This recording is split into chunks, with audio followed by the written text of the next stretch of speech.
안녕하세요. 2020 광주정신 역사 탐방 프로그램 송호 영당과 박용철 생가를 중심으로 해서 함께 알아보도록 하겠습니다. 자, 먼저 우리 광주정신은 바로 무엇인가?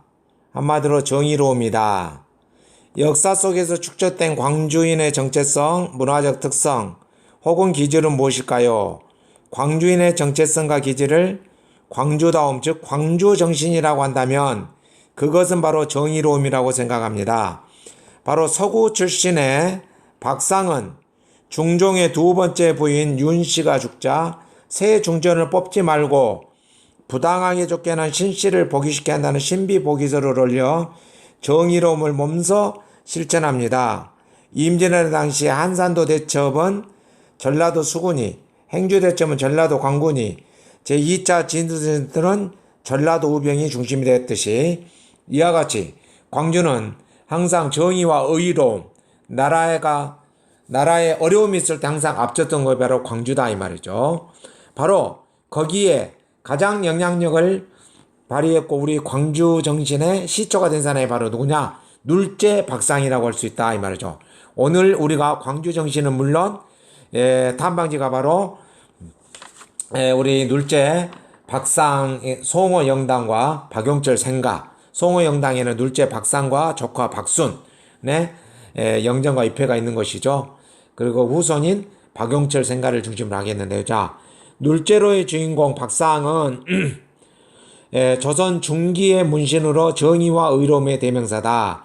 즉 연산군과 중종시대 때의 사람이죠. 자, 얼마나 정의로운 사람이냐 봐보면은 1505년 연산군 시절 전라도사로 부임하고 1506년 나주 관하에서 우불이 장살 사건을 통해 보여준 불의에는 목숨 걸고 정의와 의로움을 실천하였다. 뒤에서 더 제가 설명하도록 하겠습니다. 다음 두 번째. 1515년 중종 9년에 담양부사 박상은 순창 군수 김정, 무한영감 류옥과 함께 목숨을 걸고 단경왕후 신씨를 왕비로 복위시켜야 한다는 신비복위소를 라는 즉 상소를 올려 정의로움을 실천한 의인이다 이 말이죠.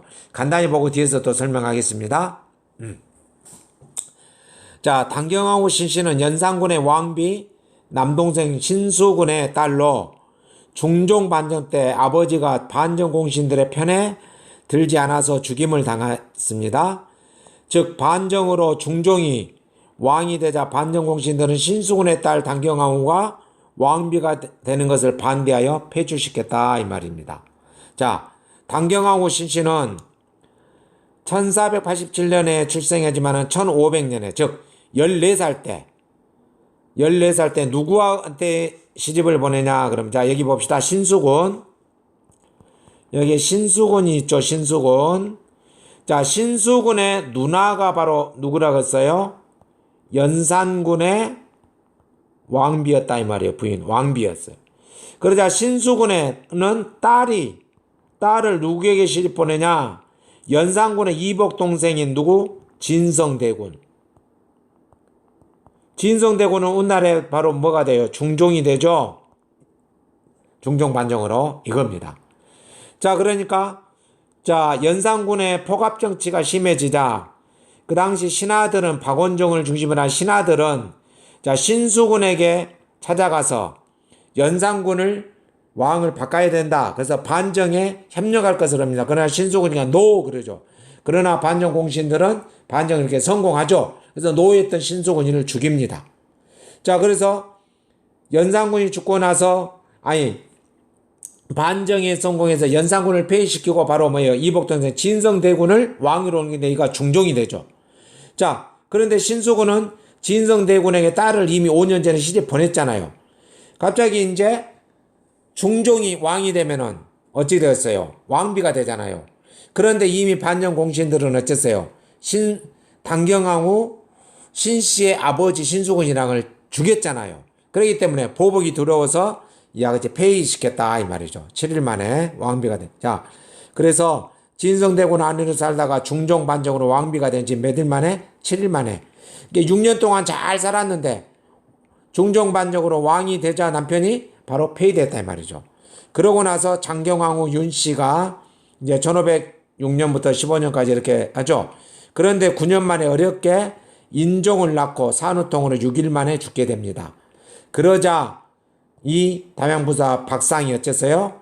신씨를 왕비로 복위시키고자 한 것이 바로 뭐였다? 신비복위소 상소문을 했다 이 말입니다. 네.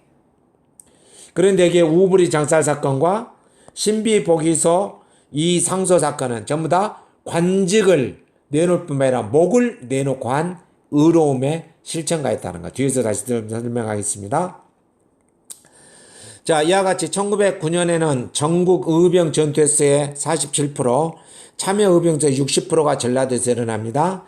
1929년 광주에서 일어나 전국적으로 확대된 광주 학생 독립운동은 3.1 운동 이후 최대 항일 독립운동이었습니다. 해방 이후 금남로에서는 4.19 혁명이 전국 최초로 일어나고요. 3.15 부정선거에 대해서요. 그러면서 그 4.19 혁명에 관계된 거 일어납니다. 그 다음 5.18 민주화운동, 6월 민중화에게 독재 타도를 하고 민주주의를 쟁취한 시대정신의 실천지였습니다. 그래서 사람들은 금남로를 한국 민주주의의 성지라고 부릅니다. 이러한 정의로움의 DNA가 오늘날 그 DNA가 이어졌다. 이런 것들이 바로 눌제 박상으로부터 이어난 소중함, 정의로움과 당당함이 우리 광주정신, 호남정신이다 이 말이죠. 자, 그래서 두 가지를 보겠습니다. 광주학생 독립운동. 1929년 10월 30일 나주역에서 발생한 한일 학생들의 충돌은 광주의 학생들을 분노케 했으며 11월 3일 광주 시인의 대규모 시위로 이어졌으며 전국 및 해외까지 전파돼서 3.1운동 이후 최대 항일 독립운동으로 전개됐다. 자, 국내는 물론 해외까지 32개, 320개 학교에서 약 5만 4천 명의 학생들이 일어난 게 바로 광주 학생 독립운동입니다. 바로 그래서 학생 독립운동의 시초가 바로 광주 학생에서 일어났다는 것. 그 다음에 4.19 혁명. 1960년 3월 15일. 자, 이승만 정권의 부정선거죠. 12시 45분에 자유당 정권의 부정선거를 다시 하라고 전국 최초로 외친 것도 바로 어디였다? 금남로였다. 그래서 공민주주의라는 프랑카를 걸고 장송 시위를 했던 것입니다. 그래서 이런 것들이 이제 마산에서도 있었는데 마산에서 시위던 김주열이라는 학생이 행방불명이 되죠. 그런데 그 행방불명이 됐다가 나중에 28일 만에 즉 4월 11일 날 마산 앞바다에서 죽은 시체로 발견했는데 눈에 최루탄이 밖에서 나오죠. 이것을 보자 전국적으로 이제 일어나게 된 것이 바로 4월 19일 4.19가 됩니다. 계기는 3월로 부정선거로 일어납니다. 이때 4월 19일 시위는 바로 광주고 학생들이 대략 오전 10시 20분경 정도 됩니다. 그래서 교문을 지키고 있던 경찰과 선생님들의 포위망을 뚫고 완전히 밀치고 나와서 시작됩니다. 바로 이때 11개 학교가 참가하게 되고 그 중 가운데 광주 여자고등학교는 전국 최초로 여고생이 참가한 이 시위입니다. 그래서 이 광주야말로 정의를 위해서 앞장서는 도시였다 이 말입니다. 그게 바로 광주정시입니다. 자, 오늘의 주인공 송호영당. 자, 송호영당에는 누가 있냐 그러면은요. 자, 송호영당은 조선 중기의 문신인 눌제 박상과 그의 조카로 재상을 지낸 사암 박순을 기리기 위해서 세운 사당이다. 영조 4년 박상의 출생지인 서구 서창동 절골 마을에 처음 세워졌다가 지금은 광산구 소천동으로 옮겨졌습니다. 건물에는 박상과 박순의 영정이 모셔져 있다 이 말입니다. 바로 눌제 박상. 1474년부터 1503년까지 살았던 분이죠. 바로 우부리 장살 사건과 뭐였어요? 당경하고 신씨 신비복위 상소문으로 인해서 이와 같이 정의로움과 의로움을 실천한 목숨 내놓고 한 청렴 결백가의 임을 우리가 알 수 있었죠. 네, 보겠습니다. 자, 박상과 박순. 자, 이게 박상이고 뒤가 조카 박순입니다. 눌제 박상은 연산군과 중종 때 관리로 목숨을 걸고 의로움을 실천한 인물입니다. 자, 연산군이 사랑했던 후궁의 아버지 우부리가 딸의 권세를 믿고 온갖 나쁜 일을 일삼지만 그 누구도 우부리를 처벌하지 못했습니다. 우부리는 나중에 천민이었죠. 그 딸이 연산군 때 최홍사에 의해서 연산군의 애첩으로 되자 우부리가 주제를 망각하고 자기가 왕이 하여건 장인양 행세하면서 온갖 못된 짓을 합니다. 그런데 그때 나주 고을에 있는 나주 목사도 어떤 관찰사도 이 우부리에게 꼼짝을 못해. 우부리가 말했다면 바로 연산군의 말에서 다 관리가 좌천되고 귀양가고 목이 달아나기 때문에요. 그랬는데 바로 이 소식을 들은 박상은 서울의 한양에서 근무하다가 전라도 도사로 자기가 자청해서 내려와 우부리를 관하로 불러들여서 권장을 때려 죽입니다. 자, 죄값을 물으면서 이와 같이 자, 우부리를 다스린다는 말은 바로 눌제 박상은 어째요? 연산군에게 목이 달아난 것을 내놓고도 이렇게 정의를 위해서 실천한 분이죠. 그런데 눌제 박상이 죽이지 않았던 것은 하늘이 도우사 어째요? 바로 이 일이 있고 난 뒤로 조금 있다가 연산군이 바로 중종 반정을 해서 왕위에서 폐위가 되어버리죠. 이런 일이 일어납니다. 그 다음 신비보기소 사건은 아까 알다시피 중종의 첫째 부인 당경왕후 신씨였죠. 그랬는데 그걸 폐위시켰잖아요. 왕이 된 지 7일 만에. 그러고 나서 장경왕후 윤씨를 두 번째 부인으로 했지만 9년 만에 인종을 낳고 6일 만에 죽었죠. 그러자 박상은 셋째 왕비를 다시 맞이할까 아니라 당경왕후 신씨를 왕비로 보게 된다 이겁니다.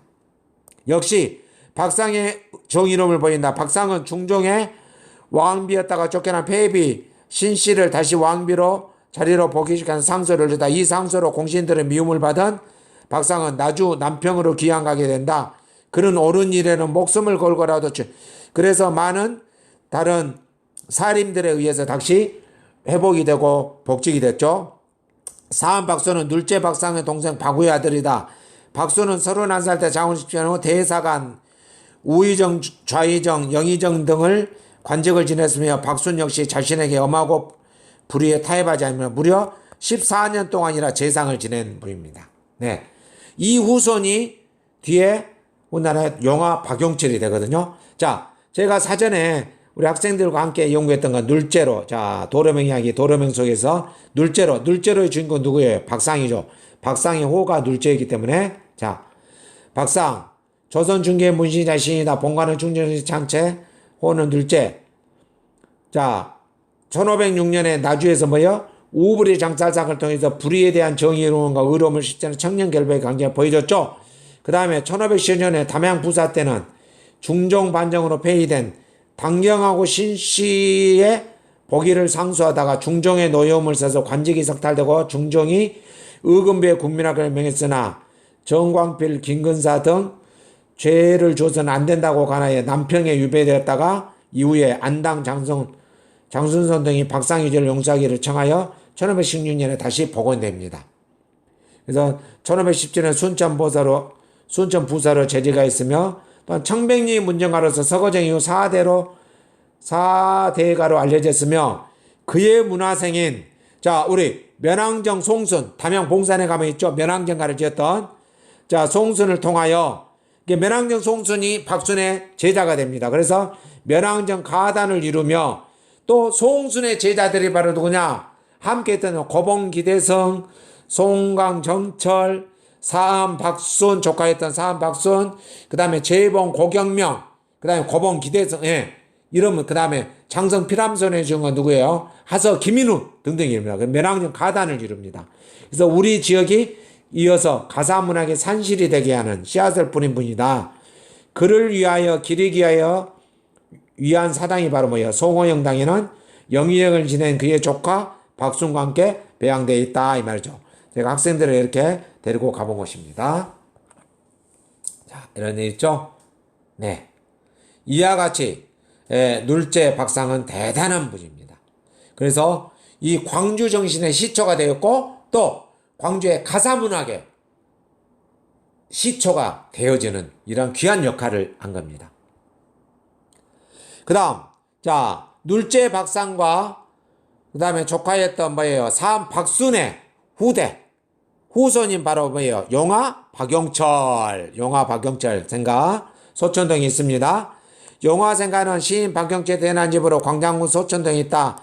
이 집은 고자랍에 지었다고 전해지만 실제는 19세기만 지은 것으로 추정되고 있다.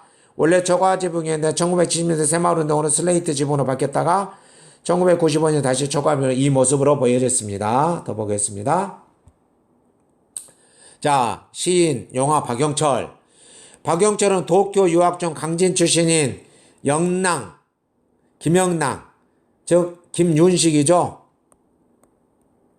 호가 영랑이죠. 영랑 김윤식, 즉 모란이 피기까지는 피웠던 분이죠. 영화 박영철은 떠나가는 배.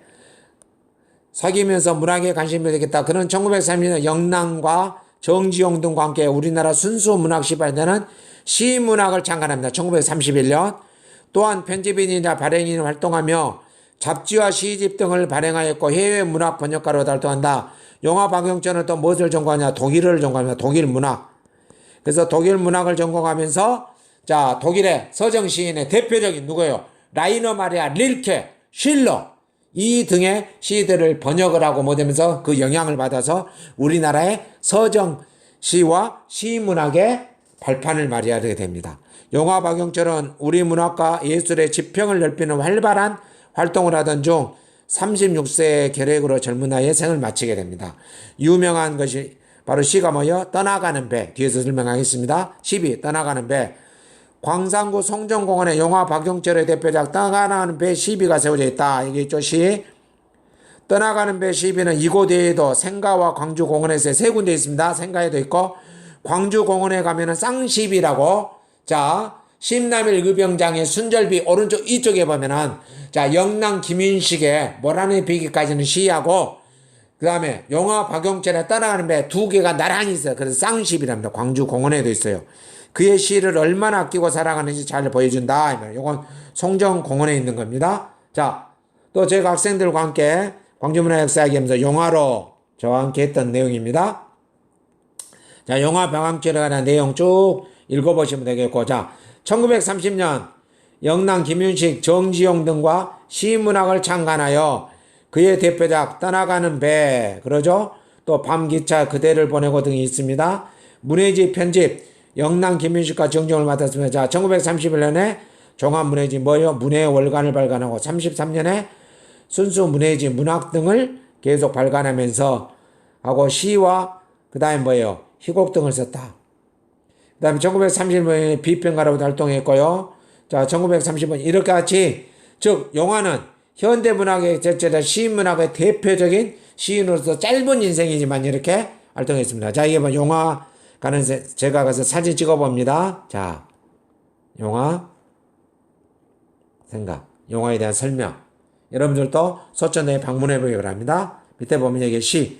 자, 영화 생가에 있는 떠나가는 배 시입니다. 자, 여기에도 꼭 광주공원에 있고 송정공원에 세 군데 있다 했죠? 자, 정경. 오케이. 다음 보겠습니다. 자, 여러분은 광주 정신이 뭐라고 생각합니까? 여러분의 생각을 적어 보십시오. 자, 눌제 박상을 통해서 우브리 장살 사건, 신비 보기서 사건을 봤을 때 자기의 관직과 목을 내놓고 어째요? 정의로움에 실천한 당당함, 그게 광주 정신이죠. 그런 것들에 의해서 광주에서 어쨌어요? 1929년에 뭐가 일어납니까? 광주 학생 독립운동, 그 다음에 또 어째요? 뭐 1980년에 아니 뭐 49년에 4.19 혁명이 일어나면 전국 최초로 3.15 부정선거에 맞서서 이런 시위가 일어났던 게 금남로에서 전국 최초로 일어나는 것. 그 다음에 1980년에 5.18 민주화운동, 1987년에 저기 뭐죠? 6월 항쟁. 그 다음에 2017년에 박근혜 정권의 부당함에 맞서서 금남로에서 촛불혁명이 또 전국적으로 일어나죠. 금남로에서 활발하게 일어납니다. 그래서 2017년 문재인 정권을 탄생시킨 거랄지. 그래서 저는 이렇게 됐습니다. 광주 정신은 한마디로 뭐이다? 정의로움이다. 당당합니다. 왜냐? 항상 불의에 굴복하지 않고 정의와 의로움을 실천했기 때문이다. 이 말이죠. 자, 여러분의 생각 적어보기 바랍니다. 그 다음, 송호영당과 박영철 생각 탐방에서 가장 기억에 남는 것은 무엇인가요? 저는, 자, 눌제 박상의 영정사진으로 뽑아서. 왜 그러냐? 영정사진을 보면서 그분의 정의로운 모습이 아주 느껴졌습니다. 그 우브리 장살 사건과 어떻게 감히 이 아주 폭압정치에 앞장섰던 연산군의 애첩의 아버지인 우브리에 대해서 이 형을 집행하고 죽도록 태형을 이 권장을 때렸던 것. 이건 바로 목숨 내놓고 한 일이잖아요. 그 다음에 또 어째요? 중종과 대신들의 노임에도 불구하고 어째요? 억울하게 쫓겨났던 당경왕후 신씨를 다시 왕위로 복위시켜야 된다는 거. 이걸 냈던 것. 이 모습이 느껴졌습니다. 다음. 자, 여러분들 탐방활동을 통해서 느낀 점을 글이나 그림으로 한번 쭉 여기 한번 써보기 바랍니다. 이거 참고하시면서요. 하나 역사의 증인으로서 한번 길어보기 바랍니다. 다음. 자, 다음은 송호영당이라는 네 자를 가지고 삼행시를 지어보는데 각자 지어보기 바랍니다. 저는 이렇게 이어봤습니다. 송정리에 위치한 송호영당의 주인공 박상과 박수는 호남의 정의로움과 당당함의 표본으로 영혼 가득한 박용철의 떠나가는 배 시를 통하여 당당하게 정의로움을 실천하는 광주인으로 살아갑시다 라고 저는 이렇게 해봤네요. 자, 여러분들은 더 창의적인 생각으로 잘 지어보기 바랍니다. 다음 보겠습니다. 자, 다음 내용 맞으면 영표 틀리면 X표 하겠죠. 자, 송호영당에는 박상과 박순의 영정이 모셔져 있다. 맞죠? 박수는 신비보기설을 통해 정의로움을 실천한 인물이다. 박수는 박상의 조카라겠죠. 박순이 아니라 바로 둘째 박상이 하기는 이건 틀렸죠. 다음. 박용철은 문예 잡지 시문학을 창간에 참여했다. 맞죠? 네. 송정공원에는 김영랑의 떠나가는 배 시비가 있다. 아니죠. 송정공원에는 김영랑이 아니라 누구의? 박용철. 영화 박용철에 따라하며 있고 김영랑은 떠나가는 배가 아니라 뭐이죠? 모란이 피기까지는 강진 출신의 대표적인 서정 시인이죠. 바로 이 시는 강진에 가면 있고 광주 공원에 쌍시비로 있다고 했습니다. 네, 이거 틀렸습니다. 그 다음에 이 3번 잘 보입니다. 광산구 송정공원은 일제 흔적이 남아있습니다. 사진 속의 건물과 탑은 일제강점기의 모습에 나요. 바로 이 일제강점기 금선사 이곳은 송정공원에 지은 건 1941년에 세워졌습니다. 네. 그래서 이 잔재문을 청산하기 위해서 여러분들 2020년 8월 13일 날인가 광주시장을 중심으로 해서 이 단재문을 이곳에 설치했던 역사가 있습니다. 네. 한번 봐보겠습니다. 자, 오른쪽 건물, 금선사 대웅전이고, 오른쪽 건물 한번 봐보세요. 자, 이게 바로 뭐냐, 그러면은, 자, 이게 바로 뭐냐면은, 자, 봐봅시다. 하나 더 보겠습니다. 황국신민서사탑이라고 합니다. 여기에, 자, 황국신민서사라고 이곳에 세워졌습니다. 써져 있습니다. 자, 그런데 이것을 1951년 10월 3일 날 해방 이후에 뭐라고 바꿔뒀냐?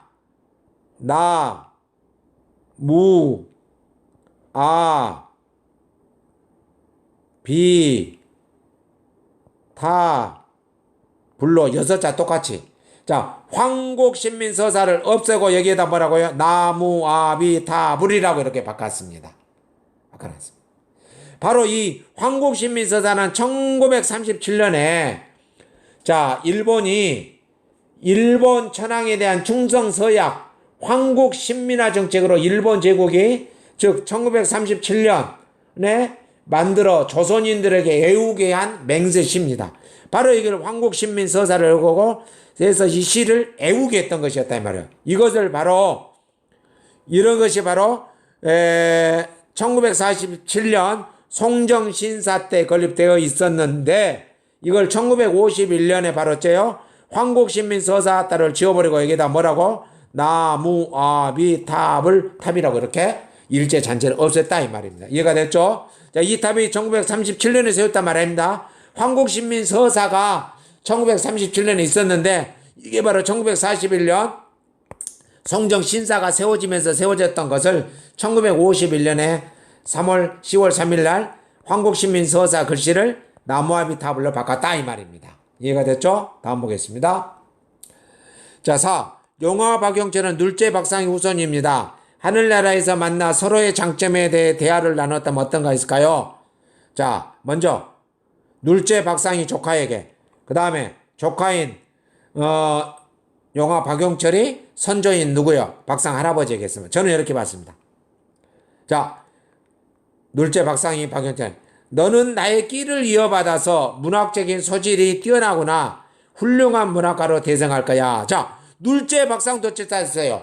자, 눌째 박상도 시에 능했다겠죠. 그래서 면왕정 송순이 그 문화생으로서 이어받아서 송순에 통해서 또 많은 문화생들로 인해서 거기에 또 송광정체를 태어나면서 가사문학의 대를 이었다 이 말이에요. 그래서 우리나라의 가사문학에 대하면 자, 세조 때 누구예요? 정국인의 상충고. 이 세대가 바로 뭐예요? 중종 때 면왕 송순의 면왕정가. 그 다음에 선조 때 뭐예요? 송광정철의 성산별곡 이어진. 거기에 바로 씨를 뿌리신 분이 바로 둘째 박상이다 이 말이죠. 그 DNA가 있어서 바로 누구예요? 용화 박용철에게도 이런 기질이 있었죠. 그래서 용화 박용철은 할아버지의 정의로움과 당당함은 우리 광주 정신의 자랑이십니다. 라고 할아버지를 최고로 쓰였습니다. 네. 그래서 용화 박용철도 뛰어난 머리, 할아버지로부터는 선조로부터는 DNA 때문에 훌륭한 시인이었죠. 단지 36세로 이 결핵으로 빨리 단명한 것이 아쉽습니다. 자, 그래서 여러분들, 용화 생가 바로 뒤편에가 송호 영당도 있기 때문에 꼭 거기를 한번 관람하기 바랍니다. 자, 마지막입니다. 자, 용화 박용철의 시 떠나가는 배입니다. 시를 낭독해 봅시다. 자, 이것은 대표적인 서정시죠. 서정시. 자, 쌍벽을 이루었던 누구요? 영랑 김윤식의 뭐요? 모란이 피기까지는 떠나가는 배. 나두야 간다 나의 젊은 나이를 눈물로 보낼 거냐 나두야 간다 쭉. 자, 이 내용을 쫙 봐보면 이건 바로 뭐예요? 어디예요? 일제강점기 때. 일제강점기 때.